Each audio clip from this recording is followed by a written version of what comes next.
Di basta't may pumasok ng isang tao.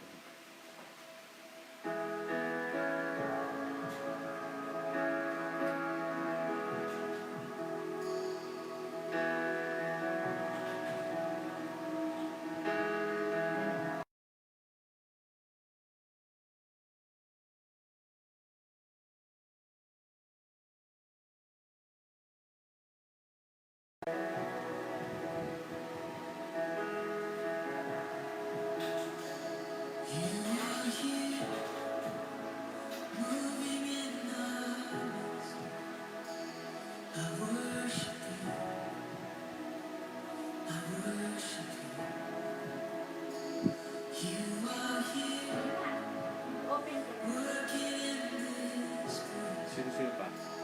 Kayo pa lang eh, ayun pa. Ay, dyan! Paano ito sa akin?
Oh, his name is above.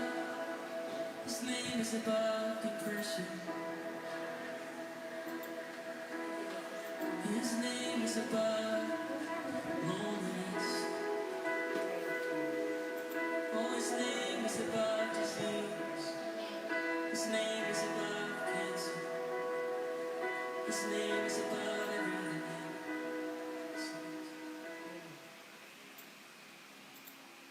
Amen. Amen. So, good afternoon sa bawat isa na naka-tune in sa atin sa FB Live, JCF Church. At welcome po dito sa ating Wednesday Bible Study. So, minug po natin yung time. Ginawa nating 3 ngayon. Pero by next week, 4 o'clock na po para sabay po ng ating Friday. So, before we start, sige po, tayo po tayong lahat at tayo po ay manalangin. Lord, maraming po salamat sa oras pong ito at ikaw ay kasama namin sa lugar nito. Napakabuti mo, ikaw ang itataas, ikaw ang sasambahin, ikaw ang pupurihin, dadakilain, luluwalhatiin dahil sa'yo lamang kami, Panginoon, nakatuon, sa'yo lamang, ikaw lamang, Panginoon, aming pag-asa, because apart from you, we can do nothing. Father, fill this place with your presence, even the people, Lord God, sa kanilang tahanan na nanonood, maaring sila pa yung sama-samang nanonood, na nagsasama-sama para makakuha, Lord God, ng iyong mensahe. And truly, Lord, that you will create in our hearts today, O Lord God, a spirit of worship, Lord, na patuloy mong ilalagay sa puso namin yan. Habang kami nakikinig, Lord, you will show to us your goodness, and your goodness will lead us, Lord, to repentance, and as well as, Lord God, sa hapong ito, nadalain ko na manahan ka sa bawat lugar na kung nasaan ang aking mga patiran, ang mga nakikinig ngayon. And I believe, Lord, that patuloy mong bibigyan ng kalakasan ang katawan ng bawat isa. Lord, patuloy mong ipapakita ang mga anak mo ay ligtas sa iyong presensya na kami, Panginoon Diyos, ay nagpapakita. Ikaw, Panginoon mismo, ay nagpapakita sa amin ng himala, Panginoon. Sa hapong ito, open the hearts and the minds of my brothers and sisters. And thank you, Lord, na hindi mo papayagan anumang kilos at galaw ng kaaway sa oras na ito, Panginoon. We thank you, O God, for this, for your glory. In Jesus' name, amen. Amen. Palakpakan natin ang Panginoon. Hallelujah. So, praise God. Sige po tayo po yung makaupo. At maganda mamasdan natin yung mga nangyayari, no, sa atin. Pero una sa lahat, patuloy tayo dito sa FB Live natin at makita nyo sa screen, no, nandito po yung nakasulat ang ating mga schedules, no. Actually, meron po akong mga binago na dyan na makikita nyo yung Wednesday natin. Ngayon, 3 o'clock. So next week, 4 o'clock na po yan. Para sabay po siya ng Friday, 4 o'clock na rin. Kasi yung Friday service natin, nakikita ko marami pong tawag dito, hindi maka-cope up. No? Kasi dahil na dun sa hapunan na, nag-aayos na sila ng mga kanilang hapunan. Pero wala namang problema kung pupunta tayo sa alas 4, no? Para patuloy nating magawa itong gawain ng Lord. Actually nga, yung mga schedules na yan, tutusin sa church, nagde-depend kasi yan kung saan yung dami o majority na makakadalo. Pero ngayon, I believe, majority tayong dadalo kasi nasa bahay na tayo, kanya-kanyang bahay. No, hindi na po tayo maglalakpatsa. Hindi na tayo nag-aayos ng mga kung sino yung makakadalo. I believe lahat tayo makakadalo. Kaya 4 o'clock, maganda po yan. And Sunday, same time lang din po yan. Dahil yan po yung ating service. No? Kaya maganda po ang tabay tayo sa mga eventualities. No? So anyway, para lalo natin madinig, inuulit ko, gamit lang kayo ng earphone, kung sarili nyo lang yung cellphone ninyo. At syempre, pwede tayo manghiram ng Bluetooth speaker kung meron man dyan sa kapitbahay namin tayo. Kasi maganda na masubaybayan natin ito, marinig natin yung mensahe. Bagamat pwede natin panoorin ito sa replay, pero mas maganda ngayon kasi meron po tayong tinatawag na yung presensya ng Panginoon ay direct, no? Talagang mararanasan natin ito. So anyway, sa mga Bible studies po natin, meron po tayong mga Bible studies na ginaganap, no? Pero for now, sarado po yung ating mga bahay. It's because of the COVID-19, yung quarantine natin, dapat ay wala, dito muna tayo. So, pero, ito po yung mga Bible studies na ginagawa natin. Meron po tayo sa Apollo, no? Diyan po sa Rockville, Bagumbong, Bagong Silang, Damong Maliit, Tarabil, Santa Lucia. At meron din po tayong church, sa church mismo na Bible study. At ito po ay ginagawa natin upang patuloy na ang mga anak ng Diyos ay kumakain ng salita niya. No? Kasi wala iniwas sa katawan, no? Huwag mong pakainin niya ng 1 linggo. I tell you, butot balat na yan. No?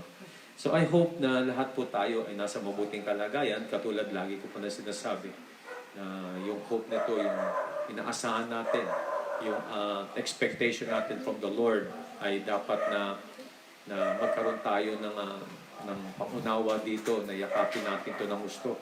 Kasi God is the God of hope. No, nahangad niya na talagang magkaroon tayo ng expectation sa Kanya. So anyway, pinag-aaralan natin yan. At sabi ko nga kanina, ang mga Bible study ay napaka-importante sa atin. Dahil yan yung time ng ating pag-aaral, yan yung time ng ating pagkain ng ating espiritu. At alam naman natin, dinalingid sa kaalaman ng bawat isa na tayong lahat ay nasa enhanced community quarantine, no? Na sinet ng gobyerno sa atin. Kaya tuloy-tuloy lang tayo. My prayer is di na oras na manlupaypay ngayon. Oras na ngayon para mapalakasan tayo, no? Mamaya maganda yung ating tatalakayin kasi medyo dapat makita natin yung buong nature ng Panginoon. Yung, kung tawagin ko lang yan, the facet or the face of God, na hindi yung mukhang literal, kundi yung sino ba ang Diyos, ano ang kanyang kabutihan, ano ang kanyang kaisipan, etc. No? Pag-aaralan natin yan mamaya. So, kailangan makita natin yung katotohanan na apektado po ang ating physical na nakatayuan sa panahon ngayon kasi hindi tayo makalabas, and as well as maybe pwede maapektuhan din ang spiritual aspect ng buhay natin kasi nandiyan yung pwede kang pasukin ng lungkot, ng fear, no? Pero sabi nga natin sa Panginoon, sa salita niya, huwag mong payagan na ikaw ay pasukan ng takot o lungkot o kung ano pa man na nangyayari sa paligid. Sabi nga sa Philippians 4:4, rejoice. Ano sabi? Rejoice. Mag-rejoice po tayo palagi, no? Kasi pag nagre-rejoice tayo in the Lord, nandun yung presensya niya, nandun yung talagang naaaliw ka niya, nandun yung nandiyan ang Panginoon, God is with us, no? Kaya, nulit ko, ang mga nangyayari sa paligid ay COVID-19, COVID virus, name it, ano pang pang tawagin nila rin, pero hindi po yan ang concentration ko sa tuturo. Ang concentration ko po ay ang salita ng Diyos. Ano po ba yung sinasabi ng salita ng Diyos? Dahil yan po ang siyang dapat nating bigyan ng tuon sa panahon ngayon. Kasi kapag nawala pa tayo dun sa true source, sino raw? True source ng lahat ng ito. Hindi siya source ng COVID-19, pero yung pinaka-source ng buhay natin, sino pa ang magdadirect ng buhay natin? Saan pa tayo pupunta? Ano pa ang mangyayari sa atin? No? At ang concern ko lang kasi dito, kung bakit isa rin ito'y kalooban ng Diyos na tayo mapunta sa FB Live. Thank you for this, no? Kasi talagang pinrovide ito ng Lord sa atin. Kasi nakita ko marami nang bombarded ng mga negative news, no? Minsan may mga fake news pa nga, hindi mo pa alam kung sino yung totoo. Pero dapat tayo maging maingat sa mga ganyan. Pero for me, yes, manonood ako ng news just to update myself. Pero para magbabad ako dyan, naka-tune in ako from morning till evening, siguro waste of time. No? Kasi kailangan kong madinig ang tinig ng Diyos. Kasi, tandaan nyo to church, punuin nyo, makinig kayo, punuin ninyo ng puso ninyo ng mga news, hindi mo madidinig ang tinig ng Diyos. Tandaan mo yung sinabi ko sa'yo. Nandiyan ka lang, umiikot-ikot lang ang puso mo dyan. Ang Diyos gusto niyang mag-impress. Ano raw? Gusto niyang mag-impress ng Word. Gusto niyang yung promptings ng Holy Spirit. Hindi mo madidinig yan kasi nadidinig mo palagi yung balita. So, nadudun yung puso mo, nadudun yung isip mo, nadudun lahat. Kaya minsan, hindi talaga natin marinig kung anong gusto ng Diyos. Pero kung lilesen natin yan, there's a time for everything, mababanggit ko rin yan mamaya, I believe na mas importante yung sasabihin ng Panginoon. Amen po ba? Kasi yun yung buhay natin. We are spirit being. No? Maaring hindi alam ng iba yan, pero dapat makita natin na yun ang katotohanan na ano tayo rito. So, marami pong talagang pinapakitang Lord pertaining to this perilous time. Talagang mamaya malaman natin kung ano ba to, no? Extended ba to or mamaya malaman natin to. So, alam natin na ang COVID virus ay talagang mapinsala, pumapatay. Katulad nga ng mga nasabi ko before na ito ay hindi po gawa ng Diyos, ito po ay gawa ng kaaway. Because the thief comes only to steal, kill, and destroy. Kaya kung makikita nyo sa taas niyan, yung numerous parts of the Lord's nature, no? Yan yung pag-aaralan natin. Pero, pakita ko muna sa inyo na itong COVID-19 ito ay gawa po ng kaaway. Hindi po gusto ng Diyos ito na ibigay sa atin. No? Kasi hindi po ganun ang Panginoon. Ang hangad ng diablo ay pumatay, magnakaw at pumuksa. But the Lord came that we might have life and have it more abundantly. Naituro ko na ito nakaraan. Pinapapyawan ko lang upang maintindihan natin kung ano itong COVID-19. Although, sabi ko nga sa inyo, hindi ako expert para ituro yan. Pero, ang masasabi ko lang, gawa ito ng kaaway para sirain ang mga tao. Yan po. Sa John 10:10b, ang sabi ng Panginoon, I have come that they might have life and have it more abundantly. Yan po ang hangad ng Diyos na makita natin. Ang diablo, magnanakaw, papatay, at sisira ng buhay. Pero ang Panginoong Hesus dumating para bigyan tayo ng buhay na masagana at kasiyasiya. Amen po ba? Amen. Yan po yung talagang gusto ng Diyos na maranasan natin sa Kanya. Dahil ang Panginoon ay hindi po siya mananalanta. Hindi po siya author ng pagpatay. Hindi niya gustong patayin ng tao. No? So ngayon, pag-aaralan natin is the numerous parts of the Lord's nature. Sa akin, maraming parts o maraming facet o maraming mukha ang Panginoon in the sense na simple lang po ito, hindi ko po siya sabing maraming mukha, no? Misinterpret nyo. Para tingnan nyo ako, ito ang kaharapan ko, ang likuran ko, ang sa kanan ko, at ang sa kaliwa ko. Ang Lord Jesus, meron po siyang harapan, likod, kanan at kaliwa. Ang point ko dito, kadalasan ang nakikita ng tao, yung front part ng Panginoon. Na sabihin natin, yung front part is more on His promises, His goodness, His loving kindness, nadudun lahat yun nasa harapan niya. Pero yung likuran, minsan hindi natin napapag-aralan kung ano yung ibang nature ng Panginoon na kung saan ay dapat makita natin na ang Diyos ay nagdidisiplina, ang Diyos ay nire-rebuke, ang Diyos ay nagpaparusa, ang Diyos ay gumagawa ng ganito, bla bla bla. So kadalasan, ang pinag-aaralan lang ng mga Kristiyano, yung kabutihan ng Diyos. Pero pagka pinag-aaralan na yung the wrath of the Lamb, katulad ng Revelation, katulad ng mga yung time of tribulation, no? Ayaw na nilang pag-aralan yan kasi nakakatakot daw yan. Hindi raw kalooban ng Diyos yan.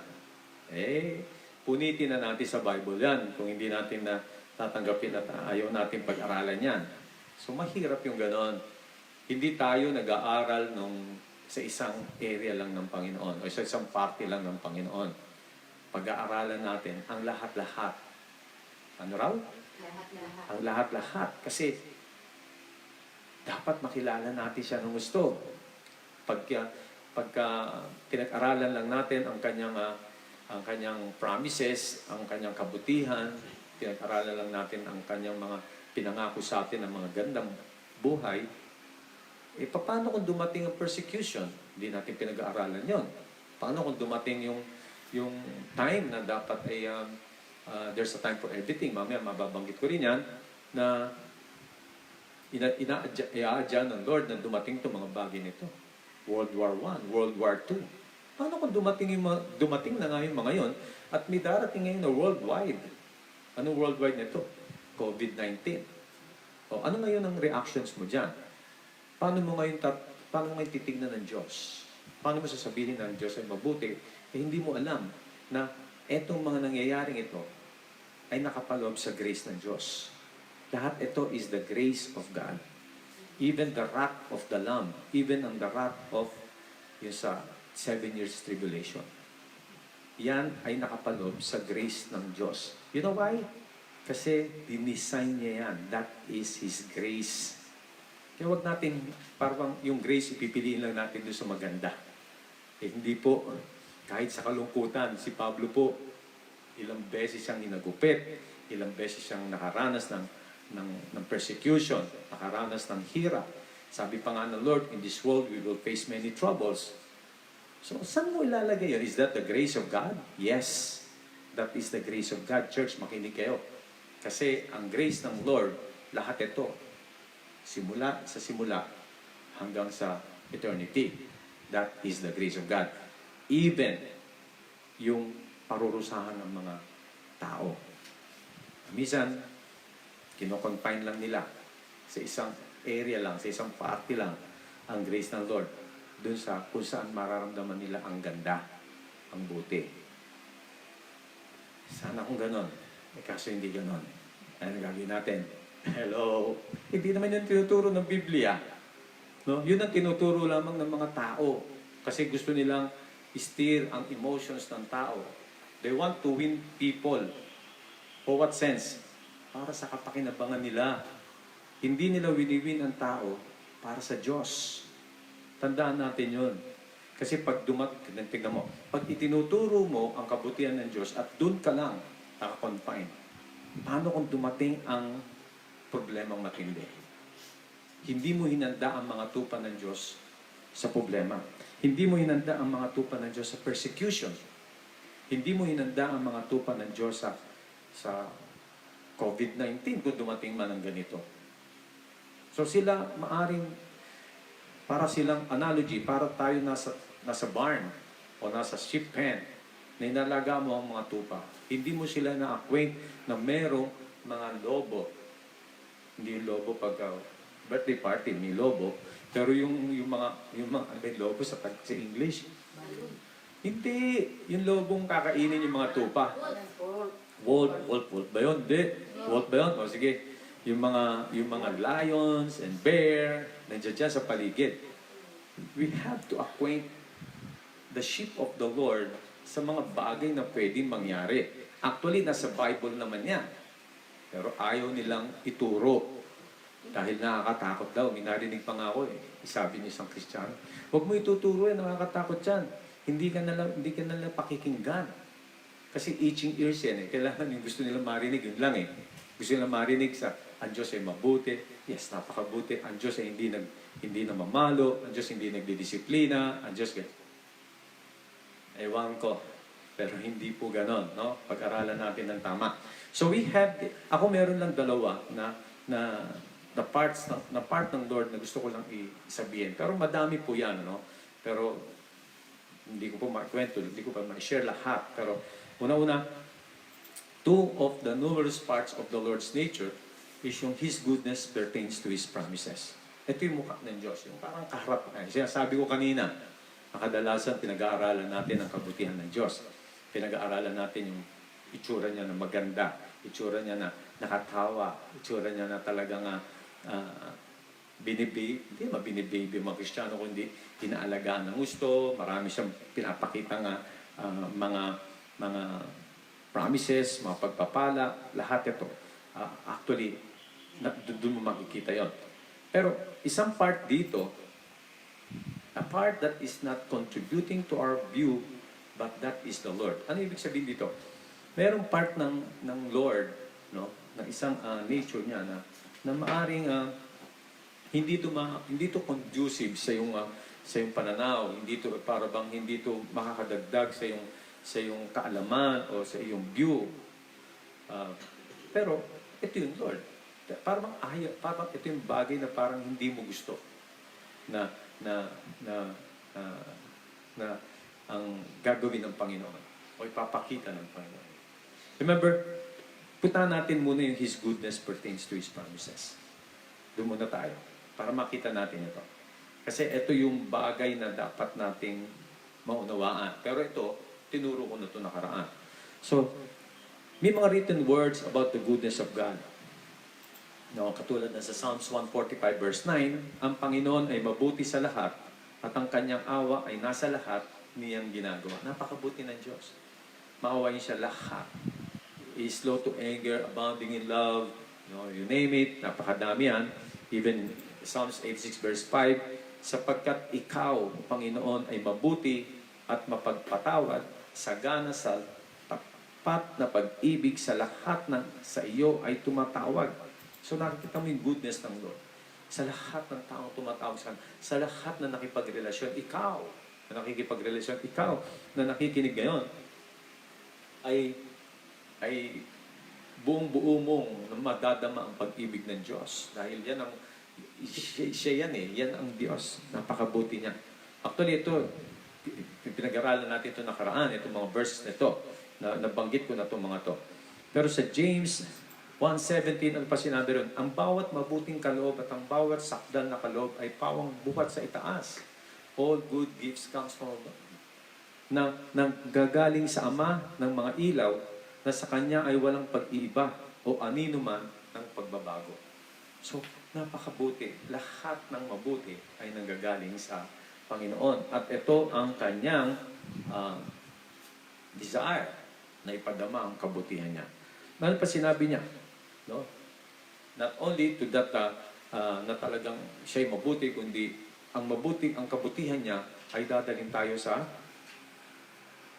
repentance.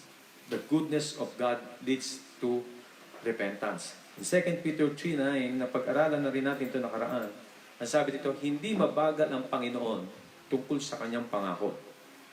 Na gaya ng kabagalang itunuturing ng iba, kundi matyaga sa inyo na hindi niya ibig na sino man ay mapahamak, kundi ang lahat ay dumating sa pagsisisi. No? To the goodness of the goodness of the Lord leads us to repentance. Kasi yan yung gusto niyang mangyari. Yan yung gusto niyang iparating sa atin. Yung kabutihan niya, maranasan natin kabutihan niya, pinagaling tayo sa COVID, inalis niya ang COVID-19, pinagaling tayo sa COVID-19, dapat makita natin yung goodness ng Lord at yun ang magdadala sa atin sa pagsisisi. Hindi yung gumaling ka, then that's it. Wala na nangyari. Ang purpose ng Lord, kaya minsan inaalaw niya mga bagay nito, turo ko na nakaraan, para maranasan mo yung healing. And that healing is His goodness. And through that goodness, dadaling ka sa pagsisisi. Nasabi mo, Lord, napakabuti mo, patawarin mo ako sa aking mga nagawang kasalanan. And through that repentance, that is relationship. Nakikipagrelasyon ng Diyos. Hindi siya gagawa ng isang bagay na hindi mo mapapakinabangan ng gusto. Ang mapapakinabangan mo ng gusto yan ay yung magkaroon ka ng relasyon sa Diyos. Hello? Amen po ba? Kasi yun yung gusto ng Panginoon na sistema na kung bakit bumaba ang Panginoon Yesus. Kung bakit patuloy siyang nagbigay sa atin ng mga apostles, ng mga prophets, evangelists, pastors, and teachers. Kasi gusto niya meron talagang mga ngalaga sa atin at magpapatuloy ng gawain ng Panginoon. Amen po ba? Amen. Ang sinabi niya sa Romans 2:4, ganun din po, hinahamak mo ang mga kayamanan ng kanyang kabutihan, pagtitiis at pagtsatsaga na hindi mo napapatid na ang kabutihan ng Diyos ay umaakay sa iyo sa pagsisisi. Ang ganda-ganda, no? Talagang the goodness of the Lord leads us to repentance. Hindi po ito, kapatid, na para bang idadaan lang tayo sa problema and then that's it. Hindi tayo lumapit sa Panginoon para makakuha ng pagpapala. Gusto niya na pagpalain ang bawat isa sa atin. Amen po ba? But the truth, God wants us to experience His goodness, and His goodness leads us to repentance. Remember, sinabi ko kanina, repentance leads us to relationship. Yan po yung gusto ng Panginoon. And one thing, the Lord, maybe the Lord, or syempre, ang lahat naman na nangyayari sa mundo ay allowed by God. The Lord allows, or allowed COVID-19 not for us to suffer, but for this in a lifetime. But He wants us, na gusto niya na ipakita ang kanyang kabutihan sa atin. Gusto niya ma-experience natin siya para magkaroon tayo ng permanenteng relationship sa Kanya. And through repentance, for the sins we committed, is to display His glory upon our lives. Kasi yan yung talagang gusto niyang maihayag, the glory of God in our lives. So, ito yung first part ng goodness ng Lord. Yung first part ng parts of the Lord's nature na gusto niya na ipakita ang kanyang magagandang pangako sa atin bilang mga anak niya. Hangad niya na yung pangako ng Diyos, yung promises niya in His Word ay maganap to sa ating buhay. May sakit ka, pagalingin ka ng Panginoon. Ikaw ay nalulungkot, aaluin ka ng Panginoon. He is our comforter. He will comfort us. And the rest, marami pa po. Pinapakita dito na ang goodness ng Lord ang isang parte ng kanyang nature. Remember that He is the God of love. God is love. Puspos, puno ng pag-ibig, at makikita natin ito sa magitan ng kanyang kabutihan. At ang kabutihan niya, yun yung mga pangako na nakasulat sa salita niya. Kaya itong mga bagay nito ay hindi po dapat paliwalain. Dapat yakapin natin ito. Pero yung pangalawang part na gusto kong matutukan din natin, dahil itong goodness of God ay natutukan natin last week, matutukan natin ngayon yung isang parte ng nature ng Panginoon. A part that is not contributing to our view, but that is the Lord. Kung pag-isaan merong part ng kung sino ang Diyos, ay hindi nagiging conducive sa ating pananaw o sa ating parang gustong mangyari o gusto nating ipamuhay. Ito second part na ito, maaring hindi kaaya-aya sa tingin natin. Pero iyan ang Panginoon.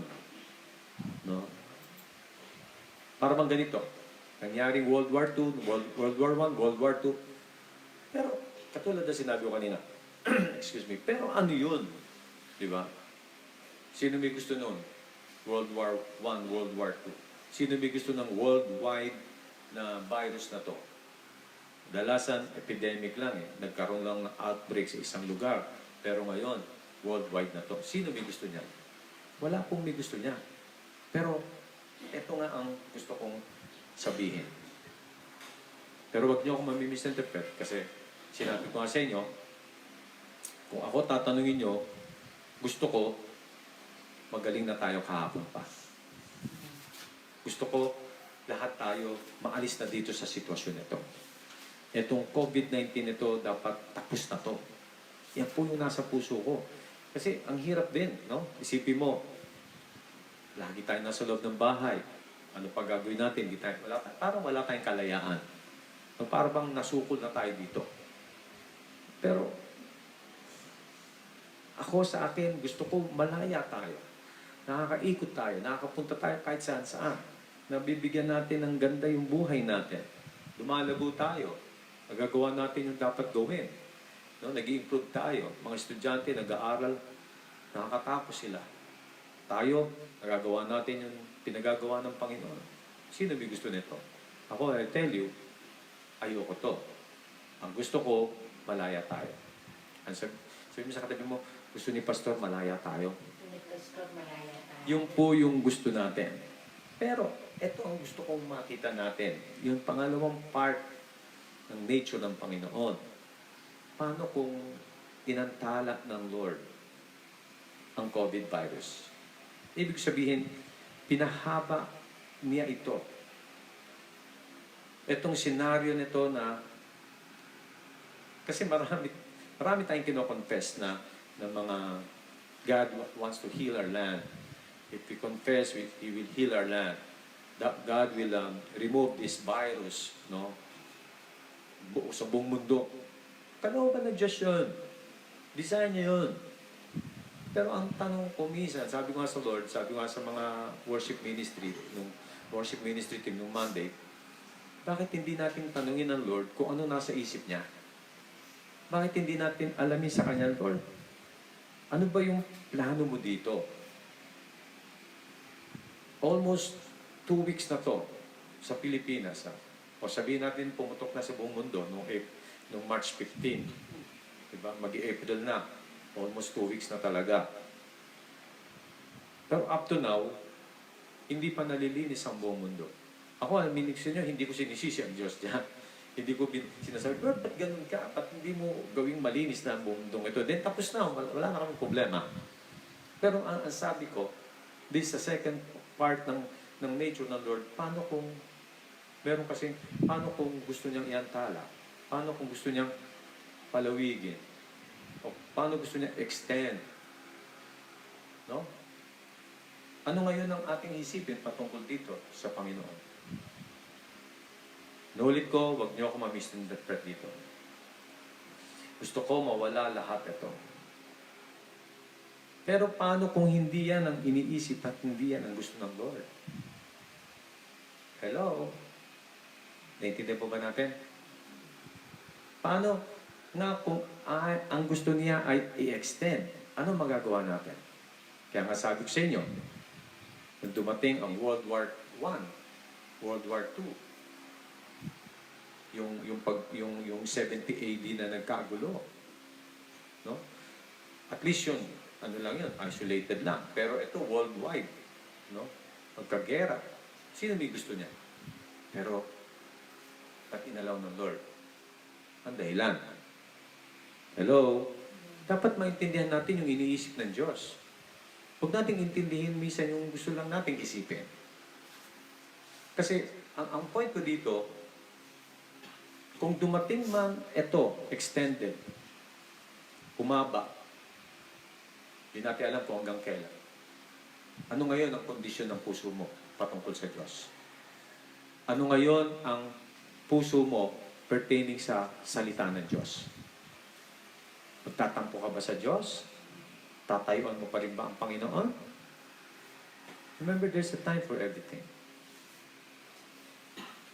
Tignan nyo lang yung mga nasa verse para maintindihan pa natin ang gusto.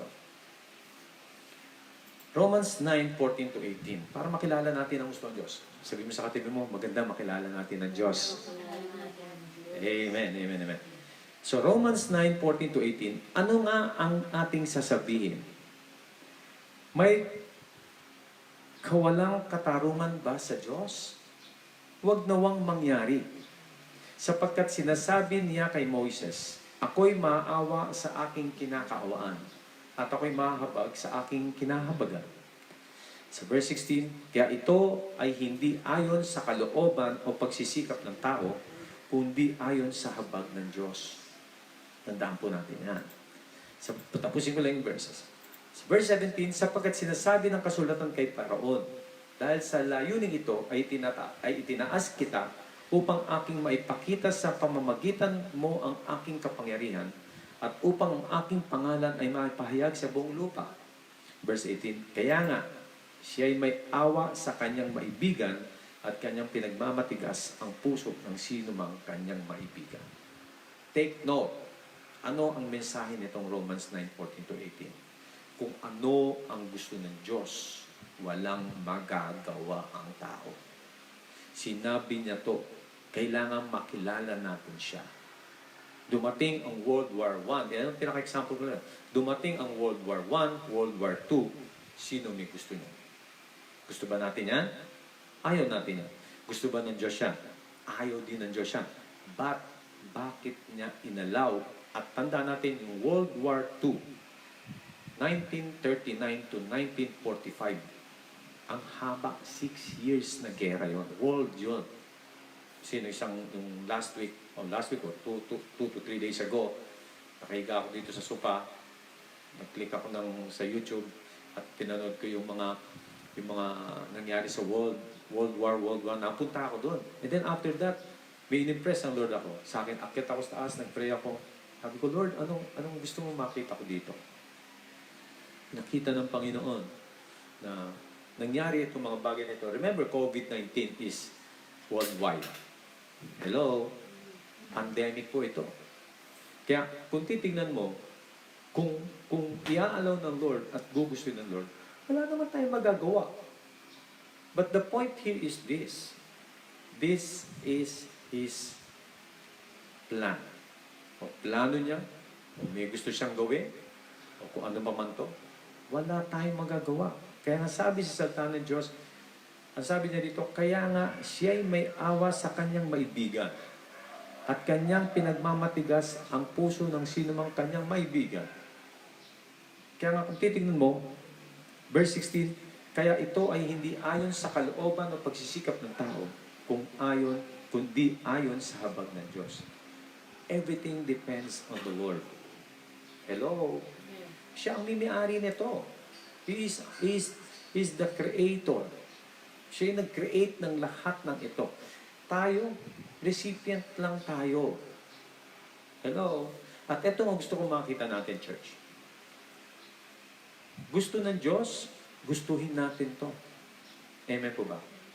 Dahil tinitignan at gustong makita at gustong ipakita ng Diyos, sino ba yung nagtitiwala sa Kanya? Sino ba yung taong kung ano yung gusto niya, yun din ang gusto natin. Sometimes, ang tao, gusto nila yung nasa comfort zone sila. Gusto nila, doon sila tatakbo. Gusto nila, yun ang kanilang maging buhay. Laging masaya, laging ganito, bla bla bla. Pero yung kasiyahan na yun, dinadala sa kasalanan. Pero tanungin ko, itong Romans 9, ito ba'y salita ng Diyos? Ito rin po ba'y kalooban ng Diyos na gusto niyang mangyari? Hindi ayon sa tao? Amen. Kaya kung pag-aaralan mo ng gusto ang salita ng Diyos, hindi lang mo po isang verse lang ang magbibigay sa inyo. Marami pong verse, pero kinuha ko po yung mga mas maintindihan lang natin, na mabilis kasi kulang ko sa oras. Kailangan makita natin ano yung isang nature ng Panginoon. Hindi ayaw niyang puksain ng tao, pero meron siyang gustong gawin. Maraming ituturo ang Diyos patungkol dito. Simple lang. Kung naniniwala tayo, for example lang, kung itong kalooban ng Diyos na extend ito, sample lang ito, hindi ko sinasabing talagang gano'n. Pero para sa akin, parang gano'n nakikita ko. Kung ito ay extend ng Lord, alam mo, dapat maging puso natin, tutuparin pa rin ng Diyos ang kanyang pangako. Amen po ba? Kasi, ang pangako niya is always yes in Christ Jesus. Tandaan mo yan. Pag nangako ang Diyos, sasabihin niya, pero during these trials, yung pangako niya, magaganap pa rin. Hello, yun ang maganda dito eh. Kasi hindi niya papayagan yung pangako niya hindi mangyari. Amen po ba? Habang nandiyan ka sa loob ng problema na yan, kasama mo ang Diyos. Kasi sometimes, hindi natin sinasama ang Diyos sa mga problema eh. Sometimes parang sinusolo natin ang buhay. Na gusto natin na tayo ang magsosolve nito, pero kapatid, di natin kayang isolve ito. With the Lord. But sometimes dadaling ka talaga sa kapsilin. Amen po ba? Tignan po natin yung Matthew 16:21-24. Ano sabi na dito? Mula ng panahon iyon ay pinasimulan ni Jesus na ipaliwanag sa kanyang mga alagad na kailangang pumunta siya sa Jerusalem at magtiis ng maraming bagay sa kamay ng matatatanda. Nasa harapan siya ng mga disipulo niya. Ng mga punong pari at mga skriba. Siya'y papatayin at muling bubuhayin sa ikatong araw. Kinikwento niya yung mangyayari sa kanya. Sa verse 22, at inilayo siya ni Pedro at sinumulang pigilan siya sa sinasabi. Huwag namang itulot ng Diyos, Panginoong Hesus. Hindi kailanman mangyayari ito sa iyo. Tingnan mo si Pedro. Ayaw niya mangyari kay Lord Jesus Christ na siya'y patayin. Tayo. Gusto ba natin patayin ang Panginoong Sus? Ayaw natin. Kung maaari nga, kinikilala natin Diyos, kinikilala natin kaibigan, at the age of 33, mamamatay na kagad. Parang ayaw natin pumayag. Ipagtatanggol natin yan. Amen po ba? May mga kaibigan tayong sabihin nating mga mahal natin sa na kaibigan, kumpare, o what. Siyempre, pagka siya ay pagkakaisahan o papatayin dyan sa kalye, hindi tayo papayag. Di ba? Ililigtas natin siya. Pero tignan mo inulit ko sa verse 22, at inilayo siya ni Pedro, kasi nagsalta ang Panginoon, siya papatayin, sa 3 araw siya ganito, bla bla bla. Sabi dito sa 22, at inilayo siya ni Pedro at sinimulang pigilan siya, na sinasabi, huwag namang itulot ng Diyos, Panginoon, hindi kailanman mangyayari ito sa iyo. Ayaw ni Pedro na mangyari sa Panginoong Isus na siya patayin, na alipustain, na parusahan, etc. Kasi alam nila, walang kasalanan ng Panginoon. Pero ano sinabi niya sa verse 23? Ngunit lumingon siya at sinabi kay Pedro, layuan mo ako, Satanas. Get behind me, Satan. Isipin mo yun, gagawa ka ng mabuti para sa Diyos, pero ang sabi ng Panginoon, get behind me, Satan. Tingnan mo yung katabi mo, lumayo ka sa akin, Satanas, ang sabi ng Panginoon, hindi ikaw si ano. No? Layuan mo ako, Satanas. Ikaw ay isang katitisuran sa akin. You're a stumbling block to me, ang sabi ng Panginoon. Kasi yung kalooban ng Diyos hindi magaganap kapag sumunod siya kay Pedro.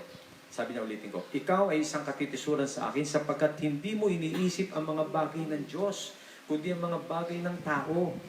Palagi yung gusto nyo ang masunod, pero hindi nyo alam kung ano yung gusto ng Diyos. Kadalasan sa buhay nito, pag nasa rough sailing tayo, hindi mo alam kalooban ng Diyos yan, dapat mong dumaan dyan para tumibay ka. Dapat mong pagdaanan yan para lalo kang maging tayuan mo ang salita ng Diyos. Kasi we have to test. Kailangan magkaroon tayo ng ma-test tayo sa buhay nito. Kasi pag hindi ka dumaan sa testing, hindi ka magiging grade 5, grade 6, first year high school, first year college, hindi mo may papasa yung mga examination. Kailangan pumasa. Kailangan daanan mo to. Kaya sabi niya sa verse 24, pagkatapos ay sinabi ni Jesus sa kanyang mga alagad, kung ang sino man ay ibig sumunod sa akin, tanggihan niya ang kanyang sarili at pasanin ang kanyang krus at sumunod sa akin. Take note of those things. Take note of that verse. Ayaw mo, hindi mo, si Pedro ayaw niyang payagan ng Panginoon na mangyari sa akin, dadaan sila sa ibabaw ng aking bangkay. Maaaring ganun ang salita ni Pedro. Pero isa siyang katitisuran. Isa siyang hadlang sa kalooban ng Diyos. Kasi ang iniisip lamang ni Pedro, yung gusto niya, yung maganda, nakasama niya ang Panginoong Hesus, yung nakikita niya mga himala, yun lang ang gusto niya mangyari. Pero hindi niya alam, pag pinatay ang Panginoong Hesus, yun ay isang alay na para magkaroon ng relasyon ang Diyos at ang tao. Napakagandang napakagandang mangyayari. Siya nakatuon lang sa maliit na bagay. Itong COVID-19 maaring extended dahil merong gagawin ng Diyos. Hello? Dahil ang Diyos hindi siya gumagawa ng hindi niya iaalaw, hindi niya gagawin isang bagay kung ang pupuntahan ay kapahamakan at hindi maganda. Tandaan natin ito, church. Inaalaw ng Lord ang isang bagay. Kung ito hindi maganda sa atin, yan ay maganda ang gagawin niya. Papaganda from glory to glory kasi ang design ng Lord ng buhay. This is the time for Peter and even to us. Mag-isip tayo kung yan ay tama. No? Tandaan nyo, pag sinabi ng Panginoon, yan ay dapat mangyari. Di lahat ng oras ay maganda sa pananaw natin ang mga mangyayari. Remember, there's a time for everything. There's a time to play, there's a time to laugh, and there's a time to cry. Amen po ba? Mahaba na ang panahon na ibinigay sa atin ng Panginoong Hesus na kung paano tayo maganda ang buhay, etc. Pero kung ito yung time na para matupad yung sinasabi niya, katulad na sinabi niya sa Ecclesiastes 3:1, sa bawat bagay ay may kapanahunan. at panahon sa bawat bagay sa silong ng langit. There is a time for everything and a season for every activity under heaven. Sino ang pwedeng maginto dyan? If this is the time, COVID-19 is a worldwide. If this is the time na parang matuto tayo, if this is the time for discipline, kung ito yung oras na tinalaga ng Diyos na para makita natin ang katotohanan, kung ito yung time na para papunta na doon sa kanyang second coming, we don't know. Kung ito yung time na para tayong lahat ay kumilos na ng gusto, pero mo, na nakaraan, ang ganda na wala pa tong COVID-19, we can share the gospel freely. Pumunta tayo sa school, pumunta tayo sa hospital, pumunta tayo sa prison. Ngayon, hindi na tayo makakalabas. Dito tayo sa loob ng bahay, puro born again na nasa loob ng bahay. Paano pa tayo makapag-share ng gospel? So ngayon, may impression ng Lord sa akin na gamitin tong, hindi COVID-19, gamitin tong FB Live para makapag-share tayo ng gospel. Wala na tayong magagawa eh. Ang gawin natin, tamahimik na lang. Hintayin na lang natin kung ano mangyayari. Hindi eh. It's about time na ginising tayo ng Panginoon. Okay lang yan. Walang problema. Wala naman sisiyan yan. In Christ, there is no condemnation. Hello? Pero ito masasabi ko, brothers and sisters. Emphatically, I'm saying this. Lahat ng pangako ng Diyos na pinag-aralan natin mga nakaraan, even na nasa Bible, tayo protected, tayo ay pinagaling, tayo ay aalisin ng Lord ang mga COVID-19 na ito. Lahat na yan, you name it, pagpapalangin tayo, secure tayo, etc. Tutupa rin ng Diyos yan. Hello? During the time of, kung may tribulation ka man sa buhay ngayon, rough roads, kahirapan, COVID-19 ang dinadanas mo, tutupa rin ng Diyos ang kanyang pangako. Bakit? Kasi tingnan mo, 2 Corinthians 1:20. Ang sabi ng Panginoon, sapagkat ang lahat ng mga pangako ng Diyos sa Kanya ay oo. All promises in Christ is yes. Kaya't sa pamagitan niya ay aming sa sinasambit ang amen sa ikaluluwalhati ng Diyos. Lahat daw ng pangako ng Diyos ay oo. Tutuparin niya yon. Even during this COVID-19, nasa gitna tayo ng COVID-19, yung pangako ng Diyos tutuparin niya yun. Nasa iyo ang proteksyon, nasa iyo ang healing. Kanina nga kapatid, aminin ko sa inyo, nung nagbe-breakfast kami kanina, I don't know, di ko alam, baka pagtapos kong kumain na serpentina, di ko alam. Kala ko wala na ako kanina. Kasi nagsikip ang dibdib ko, madaming parang may plemas dito sa throat ko. Tapos hindi ako makahinga. Umiral pa yung isip ko. Ay, nakong isip talagang ito. Hello? Nagsama-sama siya. Kanina, babagsak ako. Hindi ko alam. Sabi ko na lang, Lord, paano na to? Hello? Saan ako pupulutin ito? Then sabi ko sana, ipag-pray niyo ako. Dahil nandun kami sa breakfast table. Ipag-pray ninyo ako ngayon. So nag-pray sila, nag-pray kami. Then I claim His healing. Take note, nasa gitna tayo ng COVID-19. Wala akong COVID-19. Nasa gitna tayo, pero ang promise ng Lord, by His stripes I'm healed 2,000 years ago. Palakpakan natin ang Panginoon. Pumasok nga sa akin kanina. Siguro, ituturo kasi itong teaching na to, maaring ayaw ng Diablo, itong i-share ko to. Kasi maraming plano ng Diyos.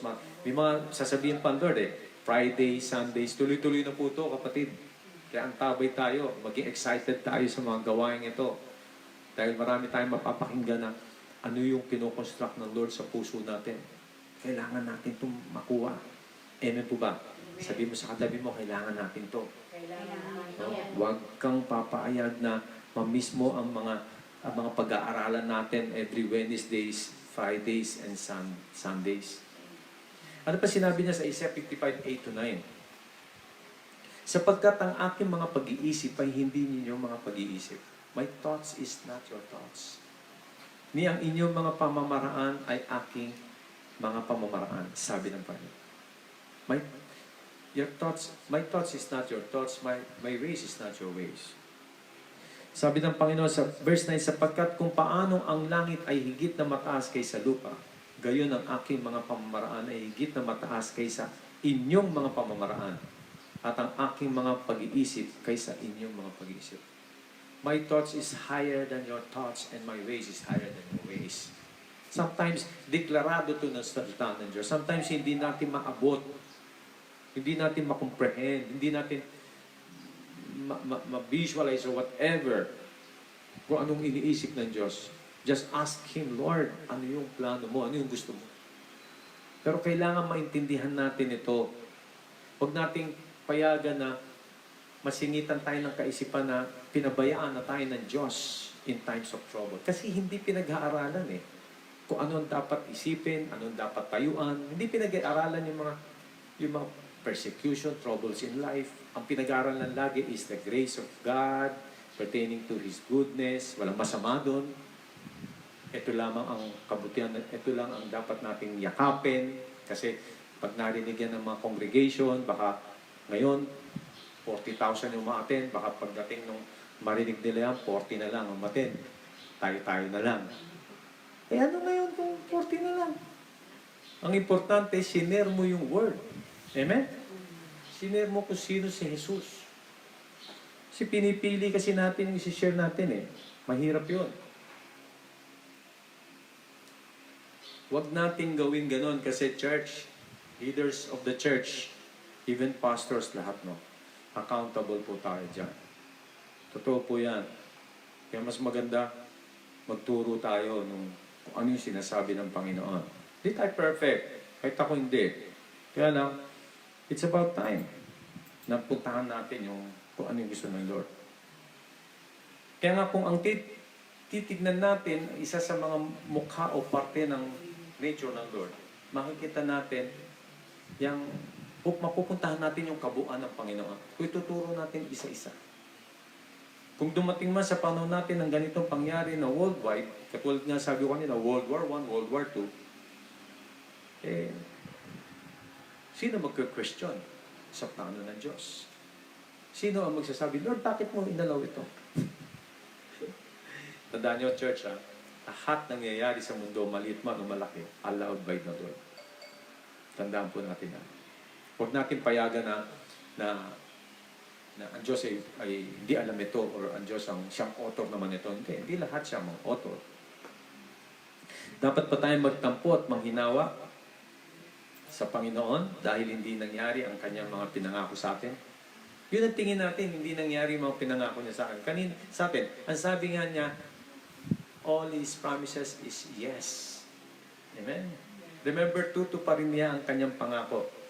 Protection, hello, beauty of life, well-being, prosperity as we pass through this trial.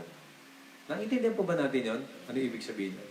Habang nandudun tayo, katulad din sinabi ko kanina, habang nandudun tayo sa trials na yon, tutuparin niya yung pangako na yon. Kasi tinatayuan mo siya Alam mo yung kahit nasa wilderness sila, pinainom sila ng Diyos.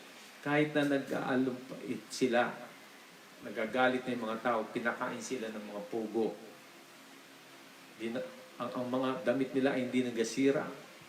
Hello?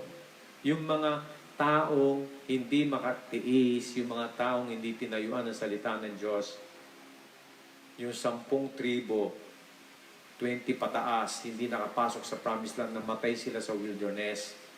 Kasi hindi sila nagtitiwala sa Diyos. Hindi nila pinaniniwalaan, hindi nila niyakap yung pangako ng Diyos. Kaya nga during this time, yakapin mo yun. Yung pangako na yun, tutuparin ng Diyos.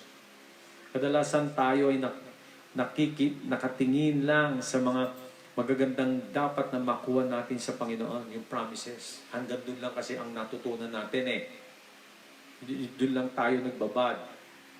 Doon lang ang ating nayakap. Dapat din natin tignan ng kalooban at plano ng Diyos sa hinaharap.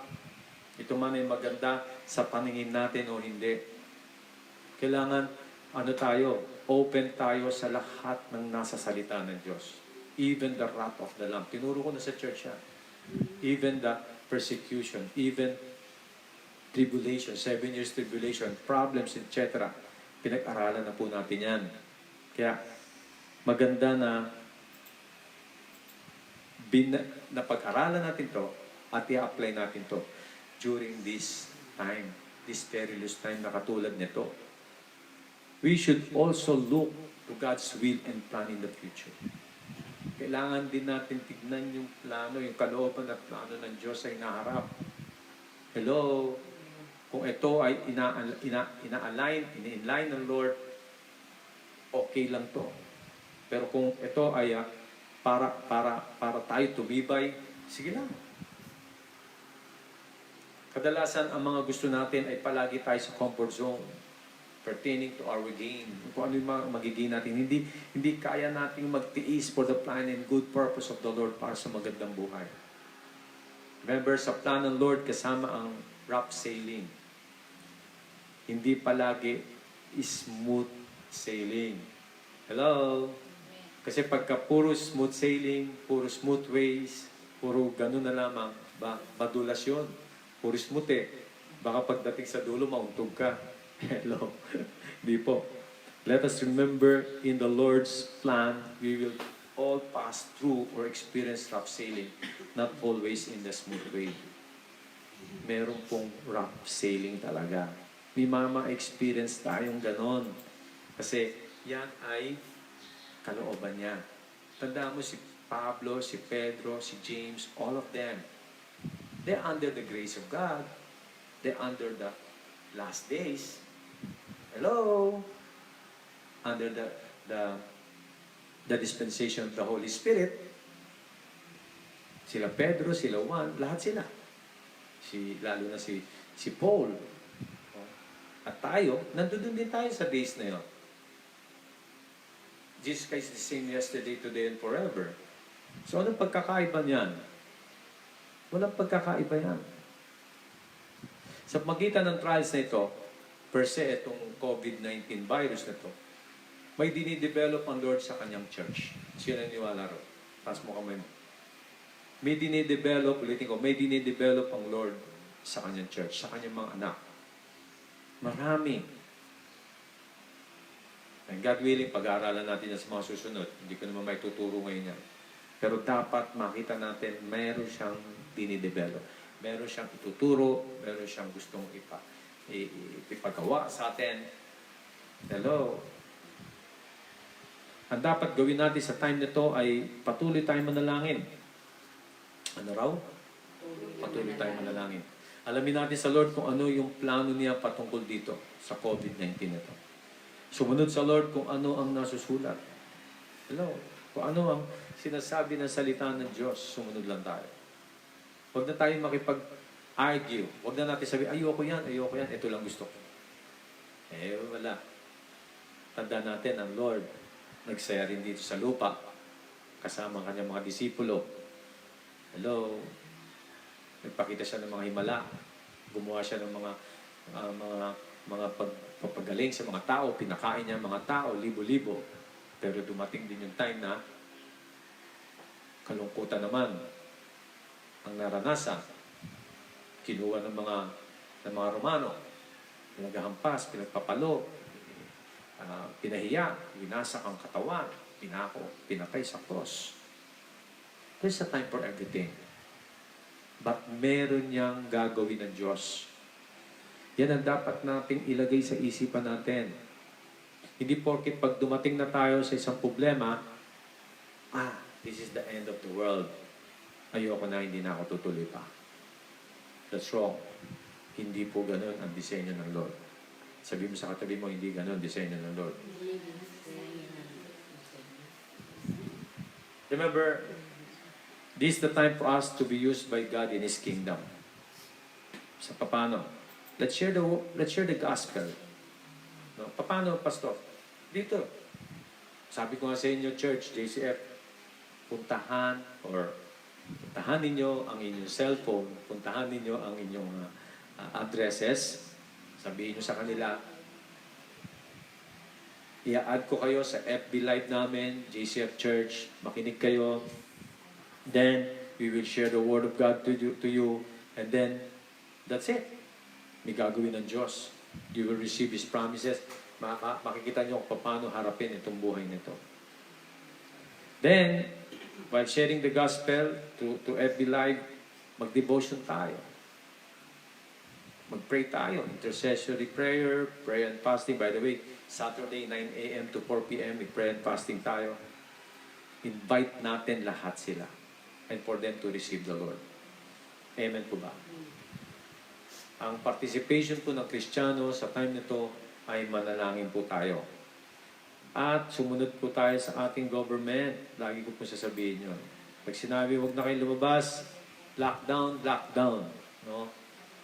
Darating din yung araw, unlock up na po tayo. Unlock up. No? So, hindi lamang lockdown, kundi unlock up na. So anyway, JCF, samantalayin po natin na maging productive tayo sa ating mga gagawin. Mga bata, mag-aral lang kayo maigi, mag-kumpuni-kumpuni kayo sa bahay, tulungan yung mga magulang. No, yan po sinasabi natin. At gawin natin yung the best na magagawa natin kung paano natin magbibigyan ng glory ang Panginoon. Amen po ba? So, let's expect from the Lord. Gamitin natin yung word niya, pananampalatayain natin ito, at tanggapin natin yung mga pangako niya. At mamaya po, alas 4 ba yan? Tama, 4 na pala. So, tuloy yung ating JCF bulong-bulungan sa net. No? Hindi nyo pa nasasagot yung SP? Mahina. So anyway, tignan natin kung 4 to 5:30 o 4 to 6. I don't know. Basta i-close na lang natin kung dapat na i-close. No? Pero nagsasaya lang po tayo. Join lang po tayo. Ayan na po ba JCF? So, sige po, tayo po yung manalangin. Paano, marami po salamat sa oras na ito at patuloy kang nag-ahari sa amin. Tunay nga, Lord God, na hindi ka limitado para sa iyong mga pagtuturo, para sa aming pagkain na salita mo. At tunay nga, Lord God, na ikaw ang siyang kasama namin para makita namin kung ano yung kalooban mo. Ano ba iniisip mo patungkol dito? Ano ba ang plano mo patungkol dito sa worldwide COVID virus na to, Panginoon Diyos. Lord, maraming salamat dahil inilagay mo sa puso namin ang desire na sumunod sa iyo, ang desire na manampalataya, maniwala doon sa mga pangako mo. And during and even at the course of time pertaining to this, Lord, we believe, Lord, na ang pangako mo ay gaganapin mo. Patuloy namin mararanasan ang kagalingan sa aming katawan. Patuloy namin mararanasan ang pangako mong you will supply all our needs according to riches and glory through Christ Jesus, even in times of trouble. Patuloy namin mararanasan ang kagalakan, the fruit of joy, the fruit of peace, Lord God, na magmamanifest sa amin, even at this very moment. Lord, patuloy namin mararanasan, Lord God, ang himala sa aming buhay nito. That we are protected, Lord God, sa lahat ng areas ng aming buhay, especially sa aming buhay spiritual, buhay pisikal. Maraming po salamat dahil ikaw, Diyos, ang siyang mananahan sa iyong mga anak. Pagpalain mo sila at ingatan mo sila, Panginoon Diyos. Let your will be done on earth as it is in heaven. Gawin mo, Panginoon, ang hangad mo para sa bawat isa. Ikaw may tataas, ikaw masasamba, ikaw pupurihin, ikaw lulwalatiin. For your glory, in Jesus' name. Amen. Amen. Palakpakan natin ang Panginoon. See you again next Wednesday. Anong oras na? 4 p.m. po. Ingat po kayong lahat. And God bless you all. God bless po.